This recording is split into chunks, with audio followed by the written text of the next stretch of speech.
জাতীয় ঐকমত্য কমিশনের পক্ষ থেকে আগামী জাতীয় সংসদ শুধু আইন প্রণয়ন নয়, প্রথম 270 দিন বা 9 মাস সংবিধান সংস্কারের দায়িত্বও পালন করবে, এমনটাই প্রস্তাব করেছে জাতীয় ঐকমত্য কমিশন।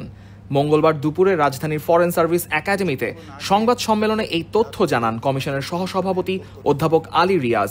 এর আগে দুপুরে কমিশন জুলাই জাতীয় সনদ বাস্তবায়নের সুপারিশ হস্তান্তর করে অন্তর্বর্তী সরকারের প্রধান উপদেষ্টা অধ্যাপক ডক্টর মোহাম্মদ ইউনূসের কাছে। আলী রিয়াজ বলেন, রাজনৈতিক দলগুলোর ঐকমত্য অনুযায়ী সংবিধান সংস্কারের প্রস্তাব বাস্তবায়নে ত্রয়োদশ জাতীয় সংসদ একই সঙ্গে সংসদ ও সংবিধান সংস্কার পরিষদ হিসেবে কাজ করবে। এই পরিষদ কার্যকর থাকবে মোট 270 দিন।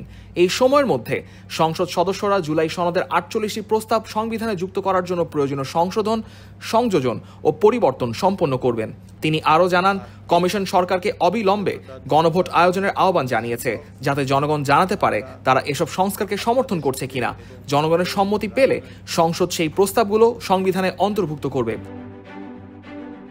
প্রথম আলোর একটি প্রতিবেদন অনুযায়ী অধ্যাপক ইউনূসের সঙ্গে দেখা করার পর সংবাদ সম্মেলনে এসে ঐকমত্য কমিশনের সহসভাপতি অধ্যাপক আলী রিয়াজ বলেছেন, জুলাই জাতীয় সনদ বাস্তবায়ন আদেশ জারির পর থেকে জাতীয় সংসদ নির্বাচনের দিন পর্যন্ত যে কোনো দিন গণভোট আয়োজন করা যেতে পারে। উচ্চকক্ষ প্রতিষ্ঠার সুপারিশে ঐকমত্য কমিশন বলছে, ভোটের সংখ্যানুপাতে 100 সদস্যের উচ্চকক্ষ প্রতিষ্ঠায় জনগণের সম্মতি পাওয়া গেলে জাতীয় সংসদ প্রতিষ্ঠার 45 দিনের মধ্যে এ বিষয়ক প্রয়োজনীয় সংশোধনের মাধ্যমে তা বাস্তবায়িত হবে।